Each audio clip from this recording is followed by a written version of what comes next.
Nous croyons que lors des derniers jours, le Seigneur œuvrera sous la forme du corps spirituel de Jésus après la résurrection. C'est aussi la croyance de la plupart des cercles religieux. Oui. La majorité des croyants pensent que le Seigneur apparaîtra dans le corps spirituel de Jésus, qui est monté aux cieux après la résurrection. Mais que Dieu ne saurait s'incarner de nouveau sous l'apparence du Fils de l'homme. Dans ce cas, comment le Seigneur apparaîtra-t-il à l'humanité à son retour pour accomplir son jugement? En tant que corps spirituel ou bien incarné dans la chair?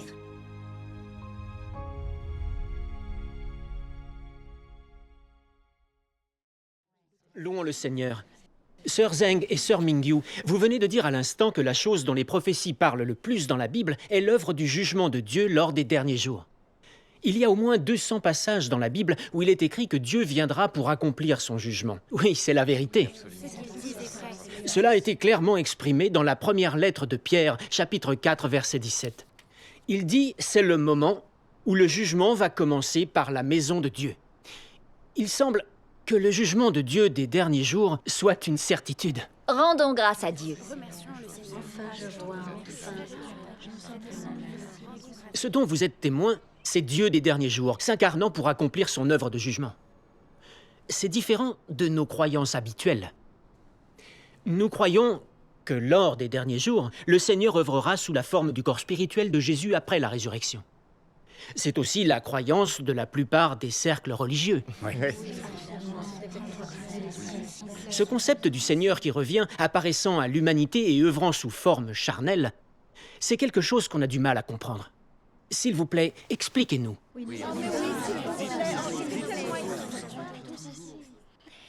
Frère Chen, après notre échange de tout à l'heure, c'est bien d'entendre que vous venez d'affirmer que le retour du Seigneur a pour but de juger et de purifier les hommes.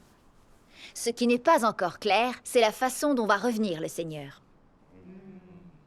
La majorité des croyants pensent que le Seigneur apparaîtra dans le corps spirituel de Jésus, qui est monté aux cieux après la résurrection. Mais que Dieu ne saurait s'incarner de nouveau sous l'apparence du Fils de l'homme. Dans ce cas, comment le Seigneur apparaîtra-t-il à l'humanité à son retour pour accomplir son jugement? En tant que corps spirituel ou bien incarné dans la chair? C'est une question d'une importance capitale pour ceux qui croient en Dieu. Exact. Notre témoignage de Dieu s'incarnant pendant les derniers jours afin d'accomplir son œuvre de jugement est clairement prophétisé dans la Bible. Oui. Lisons le livre de Jean, chapitre 5, verset 22.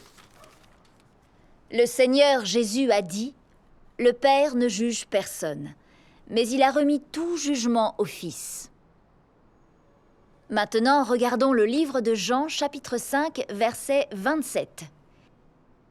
Et lui a donné le pouvoir de juger parce qu'il est fils de l'homme. Le Seigneur Jésus a directement annoncé que Dieu, lors des derniers jours, se ferait chair, en tant que fils de l'homme, pour accomplir son jugement.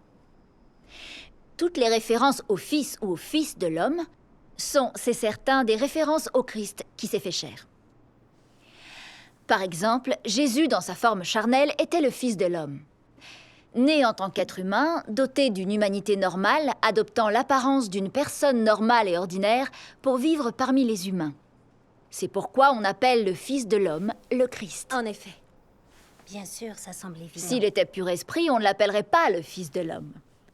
Tout comme l'éternel Dieu est un esprit, et ne peut donc pas être appelé le Fils de l'homme. Le corps spirituel du Seigneur Jésus, après sa résurrection, n'est pas le corps de Dieu incarné, et il ne peut donc pas être appelé le Fils de l'homme. Tout cela pour dire que quiconque a une apparence humaine, mais est un corps spirituel, ne peut pas être appelé Fils de l'homme. Remercions le Seigneur.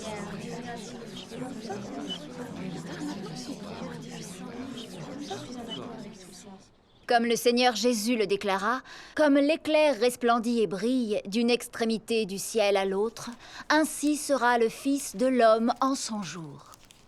Mais il faut auparavant qu'il souffre beaucoup et qu'il soit rejeté par cette génération. » C'est bien la preuve que le Seigneur reviendra incarné dans la chair en tant que Fils de l'homme. Oui, à travers le corps spirituel du Seigneur ressuscité, il n'aurait pas à souffrir autant, et il ne serait sûrement pas rejeté par cette génération. J'ai compris. Un corps spirituel est bien entendu surnaturel. Non seulement il peut réaliser des miracles, mais tout ce qu'il prophétise s'accomplit immédiatement. À ce moment-là, l'humanité tout entière le suivrait. Tous les gens croyants et tous les non-croyants, même Satan le suivrait. Tout le monde le suivrait. On se demande alors pourquoi le retour du Seigneur devrait être rejeté par toute une génération. Oui, bien sûr. C'est tout à fait vrai, n'est-ce pas? En tout cas, si une force spirituelle venait ravir les saints, il y aurait très peu de chances que tous les croyants rejettent le Seigneur. Dites-moi, n'est-ce pas la vérité? Tout à fait. Donc, en nous fiant à la prophétie du Seigneur Jésus, nous pouvons être absolument certains que le Seigneur Jésus reviendra en fait dans la chair en tant que Fils de l'homme pour pouvoir accomplir le jugement lors des derniers jours. Voilà. Il est impossible que ce soit le corps spirituel de Jésus ressuscité. C'est absolument indéniable. Exact. Dans les derniers jours, Dieu se fait chair en tant que Fils de l'homme pour accomplir son œuvre de jugement. Comme lorsque le Seigneur Jésus est venu sur terre dans le but de répandre l'évangile du royaume des cieux. L'humanité voyait le Seigneur Jésus comme un fils de l'homme ordinaire. Ce sont sa parole et son œuvre, avec leur autorité et leur puissance, qui ont convaincu les gens. Oui. Gloire au Seigneur. Nous pouvons dire, à partir de la parole du Seigneur Jésus et de son œuvre, que tout ce que le Seigneur Jésus a exprimé est vérité, et que cela a convaincu les gens. Ceci étant, beaucoup de gens ont cru que le Seigneur Jésus avait été envoyé par Dieu, et qu'il était Dieu lui-même réalisant son Oui. œuvre. Amen, amen. Tout cela est vrai. Oui, bien sûr. De façon similaire, quand l'incarnation de Dieu Tout-Puissant apparaît dans les derniers jours pour accomplir son œuvre, beaucoup entendent la voix de Dieu et peuvent voir la vérité se manifester comme la lumière dans le royaume des hommes. Ainsi, tout le monde peut voir le Fils de l'homme incarné, proclamer la vérité, juger et purifier l'humanité corrompue. Oui. Et les gens peuvent voir à partir de la vérité proclamée par le Fils de l'homme incarné le tempérament juste de Dieu. Ils peuvent révérer Dieu et lui obéir dans leur cœur et leur âme. Et être totalement sauvés et gagnés par Dieu Tout-Puissant. Dieu Tout-Puissant proclame sa parole et accomplit son jugement en commençant par la maison de Dieu, purifiant et sauvant tous ceux qui sont venus devant le trône de Dieu et créant un groupe de vainqueurs avant le désastre. Déjà, les paroles de Dieu Tout-Puissant et les témoignages des élus de Dieu à propos de leur expérience de son jugement, sa purification et sa perfection ont été rendus publics sur C'est Internet. exact. Présentés au monde entier, ils témoignent ouvertement que Dieu Tout-Puissant est le retour du Seigneur Jésus. Que Dieu Tout-Puissant est l'apparition du seul Dieu véritable qui juge et sauve l'humanité. Oui. Comme le dit Dieu Tout-Puissant, je veillerai sur toute la terre, et apparaissant de l'Orient, avec justice, majesté, colère et châtiment, je me révélerai à la multitude des armées de l'humanité. Amen. Amen. Remercions le Seigneur. Votre explication a été très claire. Mon Oui. cœur est empli de connaissances à présent. Le Seigneur Jésus a clairement prophétisé qu'il reviendrait en tant que Fils de l'homme, Dieu incarné au sein de l'humanité pour accomplir son œuvre. Mais nous pensons encore que le Seigneur apparaîtra dans le corps spirituel ressuscité. Cela n'est pas fondé sur la parole du Seigneur, mais sur nos imaginations et nos conceptions. Mes sœurs, si vous n'étiez pas venus nous dévoiler la vérité, j'aurais aussi été rejeté et abandonné par le Seigneur comme les vierges folles. Si ces deux sœurs n'étaient pas venues échanger avec nous, nous penserions encore qu'à son retour, le Seigneur Jésus apparaîtrait dans son corps spirituel. Pensez-y, comment un corps spirituel pourrait-il être rejeté par le monde? Le prêche des membres de l'éclair oriental est très convaincant. Ces deux femmes ont témoigné que Dieu, pendant les derniers jours, se fait chair pour accomplir son œuvre de jugement.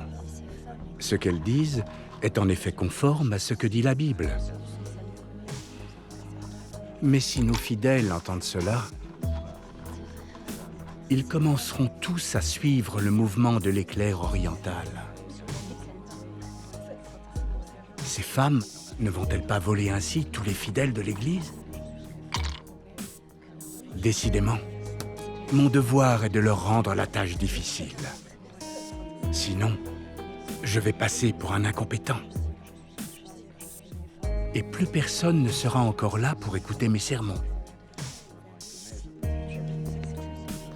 Pasteur Johan, laissez-moi vous aider. Je vous en prie.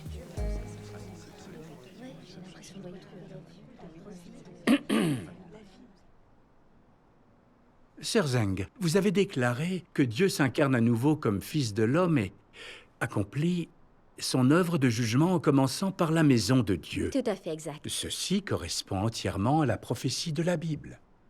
Mais je ne comprends pas. Le jugement qui commence par la maison de Dieu est-il le même que le jugement face au grand trône blanc dans l'Apocalypse? Qu'est-ce que vous en pensez? Ce que nous pensons, c'est que le jugement du grand trône blanc concerne les non-croyants qui appartiennent à Satan. Oui. Quand le Seigneur reviendra, les croyants seront aussitôt enlevés aux cieux. Et ensuite, il enverra des cataclysmes et détruira les non-croyants. Voilà le jugement face au grand trône blanc. Vous déclarez que le jugement des derniers jours de Dieu a déjà commencé. Mais nous n'avons pas vu Dieu envoyer un cataclysme pour détruire les non-croyants. Exact. Alors, comment cela pourrait-il être le jugement du grand trône blanc? Le jugement de Dieu des derniers jours, qu'est-ce que c'est exactement? S'il vous plaît, Sœur Zeng, clarifiez votre propos. D'accord. Ce que dit le pasteur Yuan est correct. Vous dites que Dieu est revenu pour accomplir son œuvre de jugement. Mais alors, en quoi est-ce que la prophétie du grand trône blanc du chapitre 20 de l'Apocalypse s'est-elle accomplie? Par ailleurs, à quoi se réfère la lecture du livre pour juger les morts et celle du livre de la vie? Pouvez-vous nous expliquer tout cela en détail? Très bien, oui. Chers frères et sœurs, tous ceux qui comprennent vraiment la Bible savent bien que le jugement du grand trône blanc prophétisé dans l'Apocalypse est une vision de l'œuvre de jugement de Dieu pendant les derniers jours. Dieu Tout-Puissant incarné est venu exprimer la vérité et faire son œuvre de jugement des derniers jours afin de sauver notre humanité corrompue. Cela signifie que le jugement du grand trône blanc a déjà commencé. Le jugement doit commencer par la maison de Dieu. Le Seigneur créera un groupe de vainqueurs avant la catastrophe. Ensuite, Dieu enverra des cataclysmes afin de récompenser le bien et châtier le mal jusqu'à ce que cette ère maléfique soit détruite. Le jugement des derniers jours de Dieu devant le grand trône blanc sera alors totalement achevé. Totalement. Dieu apparaîtra ensuite afin de commencer une nouvelle ère. Cela, nous pouvons le voir très clairement. Le présage des grandes catastrophes, 4 lunes de sang, est déjà apparu. Les grandes catastrophes sont proches. Quand la grande catastrophe arrivera, quiconque résistera à Dieu le jugera ou s'opposera à lui et fera partie de l'engeance démoniaque de Satan sera inexorablement détruit. N'est-ce pas précisément le jugement du grand trône blanc? Mes frères et mes sœurs, nous pouvons voir à partir des prophéties de la Bible que le retour du Seigneur est divisé en 2 étapes, la venue secrète et la venue publique. Au début, le Seigneur arrive tel un voleur, ce qui signifie que Dieu incarné arrive en secret pour accomplir son œuvre du jugement des derniers jours. L'objectif étant de former un groupe parfait de vainqueurs. Voilà. Cela accomplit la prophétie qui dit « Le jugement va commencer par la maison de Dieu ». Exact. Le jugement de Dieu des derniers jours a déjà commencé quand Dieu incarné est arrivé en secret pour proclamer la vérité et juger toute l'humanité. Exact. L'œuvre de Dieu commence avec le jugement dans sa propre maison. À partir de là, Dieu purifie et sauve ceux qui entendent sa voix et se présentent devant lui, faisant d'eux des vainqueurs. Ensuite, son œuvre est accomplie et les grandes catastrophes commencent. Dieu se servira de calamités pour punir et détruire ce vieux monde. L'œuvre de jugement de Dieu des derniers jours atteint alors son paroxysme. Lorsque Dieu apparaîtra dans les nuées, son œuvre de jugement sera entièrement réalisée. Nous accueillerons alors le règne de Dieu. La prophétie de la nouvelle Jérusalem descendue des cieux sera ainsi réalisée. Amen. Comme le dit Dieu Tout-Puissant. D'une part, l'œuvre de Dieu utilise les paroles pour conquérir l'humanité tout entière et gagner les élus. Et d'autre part, son œuvre utilise toutes sortes de désastres pour conquérir les enfants insoumis. Cela fait partie de son œuvre à grande échelle. Et c'est ainsi seulement que le royaume sur terre, tel que souhaité par Dieu, sera réalisé sans tache. C'est l'or pur de l'œuvre de Dieu. Les paroles de Dieu Tout-Puissant résument parfaitement son œuvre de jugement des derniers jours. Nous pouvons comprendre très facilement. Le jugement des derniers jours de Dieu Tout-Puissant est le jugement du grand trône blanc annoncé dans l'Apocalypse. À travers l'œuvre de jugement des derniers jours de Dieu Tout-Puissant, nous pouvons aussi comprendre la prophétie de l'Apocalypse concernant la lecture du livre pour juger les morts, ainsi que du livre de la vie. En fait, la prophétie est très claire. Ce qu'il est important de comprendre, c'est que l'ouverture du livre du jugement des morts n'est autre que le jugement de Dieu pour tous ceux qui le renient et s'opposent à lui. Ce jugement de Dieu est leur condamnation, leur punition et leur destruction. Et l'ouverture du livre de la vie fait référence au jugement qui commence dans la maison de Dieu. C'est-à-dire Dieu Tout-Puissant, le Christ des derniers jours, exprimant la vérité pour juger et purifier tous ceux qui sont conduits devant son trône. C'est ça. Ces élus qui acceptent l'œuvre du jugement de Dieu Tout-Puissant et qui sont conduits devant lui font tous l'objet du jugement, de la purification et du salut de Dieu. Le jugement qui commence par la maison de Dieu pour rendre parfait ce groupe de personnes avant la catastrophe. C'est vrai. Seules ces personnes font partie des vierges sages, des personnes dont le nom est inscrit dans le livre de la vie. Ce sont les 144 000 vainqueurs annoncés dans le livre de l'Apocalypse. Exact. Les personnes qui entreront dans le royaume des cieux pour recevoir la vie éternelle. Cela accomplit ce qui a été annoncé dans l'Apocalypse, chapitre 14, versets 1 à 5. « Je regardais, et voici, l'agneau se tenait sur la montagne de Sion, et avec lui 144 000 personnes qui avaient son nom et le nom de son Père écrit sur leur front. Et alors j'entendis du ciel une voix, comme un bruit de grosses eaux, comme le bruit d'un grand tonnerre. Et la voix que j'entendis était comme celle de joueurs de harpe jouant de leurs instruments. Et ils chantaient un cantique nouveau devant le trône, devant les 4 êtres vivants et les vieillards. Et personne ne pouvait apprendre le cantique, si ce n'est les 144 000 qui avaient été rachetés de la terre. Ce sont ceux qui ne se sont pas souillés avec des femmes, car en effet, ils sont vierges. Ils suivent l'agneau partout où il va. Ils ont été rachetés d'entre les hommes, devenant des prémices pour Dieu et pour l'agneau. Et dans leur bouche, il ne s'est point trouvé de mensonge, car ils sont irrépréhensibles. » Le jugement de Dieu Tout-Puissant dans les derniers jours illustre et réalise entièrement la vision du jugement du grand trône blanc. Comme annoncé dans l'Apocalypse, qui symbolise la sainteté et l'autorité de Dieu. Alors, comment reconnaître l'autorité de Dieu ?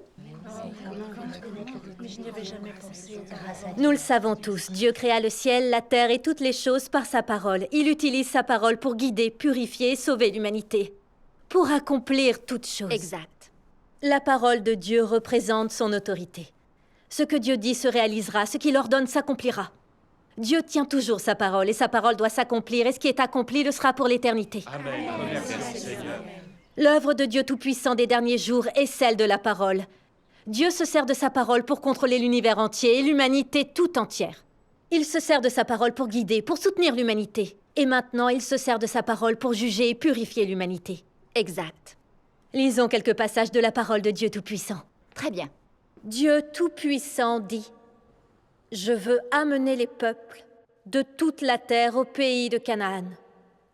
De là, je continue à faire entendre ma voix dans le pays de Canaan pour contrôler l'univers tout entier. En ces temps-là, il n'y aura pas de lumière sur toute la terre, sauf au pays de Canaan. Et tous les hommes seront menacés par la faim et le froid. Et donc, pendant les derniers jours, quand Dieu se fait chair, il utilise principalement la parole, afin de tout accomplir et afin de tout clarifier. Tous les méchants seront châtiés par les paroles dans la bouche de Dieu. Tous les justes seront bénis par les paroles dans sa bouche. Et tous seront établis et réalisés par les paroles dans sa bouche.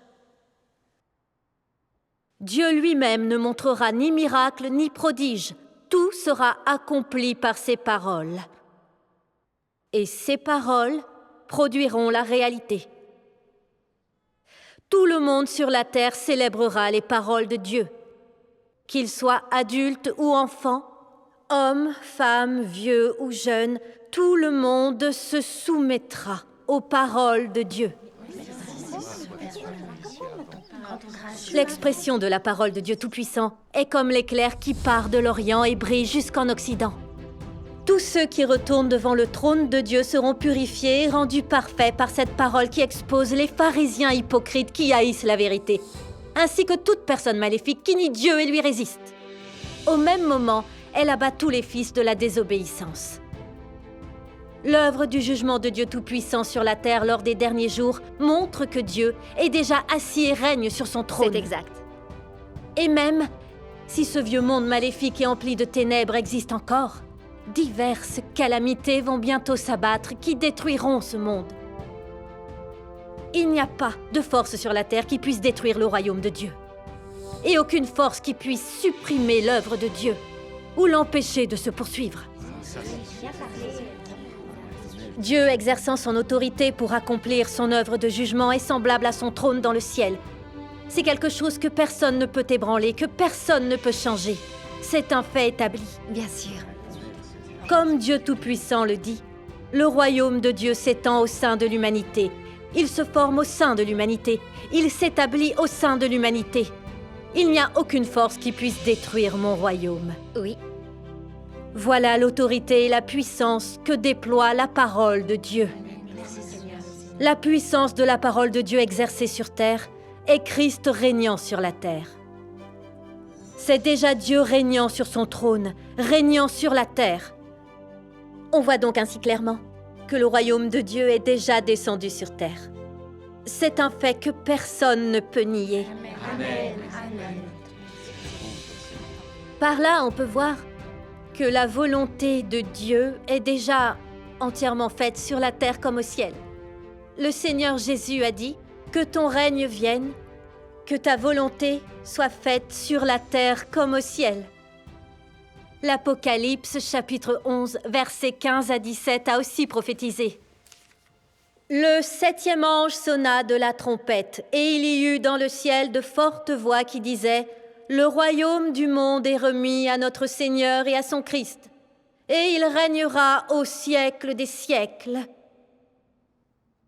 Et les 24 vieillards qui étaient assis devant Dieu sur leur trône se prosternèrent sur leurs faces et ils adorèrent Dieu en disant « Nous te rendons grâce, ô Seigneur Dieu Tout-Puissant, qui est et qui était, de ce que tu as saisi ta grande puissance et pris possession de ton règne. » Amen. Amen. Ces paroles sont déjà devenues réalité. Ce sont toutes les vérités accomplies par l'œuvre de jugement de Dieu Tout-Puissant lors des derniers jours. Rendons grâce à Dieu. Maintenant, je comprends que le jugement de Dieu Tout-Puissant, qui commence par la maison de Dieu, est en effet le jugement du grand trône blanc. Dieu a déjà jugé, purifié et perfectionné un grand groupe de vainqueurs. Et les grandes calamités arriveront bientôt. Et pourtant, nous attendons toujours que ce grand trône blanc apparaisse dans le ciel. Rendons grâce au Seigneur. Heureusement, les deux sœurs nous ont apporté un témoignage de l'œuvre de Dieu Tout-Puissant des derniers jours. Autrement, nous aurions raté notre chance d'être transformés en vainqueurs avant que viennent les calamités. Oui, c'est vrai. Nous subirions ces calamités dans les larmes et la souffrance. Oui, c'est vrai. Je dois lire attentivement la parole de Dieu Tout-Puissant et écouter sa voix. Je souhaite ardemment accueillir le Seigneur. Amen. Amen. Rendons grâce au Seigneur. L'œuvre de Dieu est merveilleuse, profonde et pleine de sagesse. Amen. Dieu vient secrètement s'incarner en tant que Fils de l'homme. Il exprime la vérité, réalise l'œuvre de son jugement, à commencer par la maison de Dieu. Et il expose ainsi tous les pharisiens hypocrites qui haïssent la vérité. Rendons grâce au Seigneur. Seules les vierges sages qui aiment la vérité peuvent entendre la voix de Dieu. Elles seront amenées devant son trône. Dieu les rendra parfaites, elles deviendront des vainqueurs avant les cataclysmes. C'est ainsi que Dieu œuvre avec grâce et avec sagesse. Rendons grâce à Dieu. Amen. Pasteur Yuan, Son Tao, qu'en dites-vous? Oui. Oui. C'est exprimé très clairement. Leur témoignage a beaucoup de sens. Je ne peux pas le réfuter. Les paroles de Dieu Tout-Puissant en particulier sont complètement irréfutables. Je ne peux qu'être convaincu moi-même. S'ils poursuivent cette discussion, je me sentirai terriblement honteux. Mais ce livre est très précieux. Je dois m'en procurer un afin de m'aider à prêcher. C'est ce que je vais faire. Rendons grâce au Seigneur. Il se fait tard, mes sœurs. Ce ne doit pas être si facile pour vous de parler si longtemps. Il faut vous reposer. Ce n'est pas difficile. Rendons grâce à Dieu. Et moi, j'ai beaucoup à faire. Je vais devoir partir. Pouvez-vous me prêter ce livre, La parole apparaît dans la chair? J'aimerais y jeter un coup d'œil pour notre discussion de la prochaine fois. Oh oui, bien sûr. Mais que fait le pasteur? Il est trop tôt pour partir. Pasteur Yuan, Sun on Tao, va vous tu pars raccompagner. aussi? C'est bon, c'est bon. Attendez. Mes sœurs, vous venez juste de décrire la façon dont Dieu se sert de sa parole pour accomplir son œuvre de jugement, dans la bénédiction du Tout-Puissant.